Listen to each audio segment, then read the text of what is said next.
எனது நான் ஏமாத்துறேண்ணா? ஆமாங்க, அப்படி தான் நிறைய பேர் நினைக்கிறாங்க. நம்ம 99 ருபீஸ் ப்ரௌனி ஆஃபர் போட்டிருந்தோம்ல இந்த பாக்ஸில் எல்லாருமே ஆக்சுவலாக 99 ஆஃபர் போடுவாங்க. 199 ஃப்ரீ ஷிப்பிங் ஆஃபர் போடுவாங்க. நம்ம வெறும் 99க்கு ஆஃபர் போட்டிருந்தோம். அதுவும் நிறைய பேர் என்கிட்ட நிறைய பேர் என்கொயரி பண்ணிருந்தாங்க. ஆக்சுவலாக எல்லாம் கேட்டது டெலிவரி சார்ஜ், ஃப்ரீ டெலிவரி இல்லையான்னு அதை காட்டியிருக்கேன். எனக்கு பாருங்கள் 50, 60, 40 தான் டெலிவரி போட்டிருக்காங்க. ஆனால் நான் எல்லாத்தையும் வாங்கினது 30 ருபீஸ் தான் டெலிவரி சார்ஜ் வாங்கினேன். ஏன்னா நம்ம 99 ஆஃபர் கொடுக்குறோம், நம்ம பேர் பண்ணிக்கலாம் அப்படின்றது தான். இப்போ நான் 99 போட்டதில் எனக்கு சுத்தமாக ப்ராஃபிட்டே இல்லை.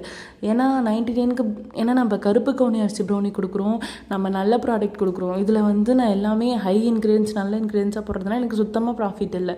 எல்லாருமே என்கிட்ட ஃப்ரீ டெலிவரின்னு கேட்கும்போது எனக்கு கஷ்டமாக இருக்குது. ஏன்னா உங்களுக்கு கொடுக்குற காஸ்ட்லேருந்து நீங்கள் கொடுக்குற காஸ்ட்லேருந்து உங்களுக்காக நான் தான் அதில் ஆக்சுவலாக பேரே பண்ணிக்கிறேன் அப்படின்ற போது கஷ்டமாக இருக்குது. யாருமே இந்த மாதிரி கம்மியாக டெலிவரி சார்ஜ் கொடுக்கவே மாட்டாங்க.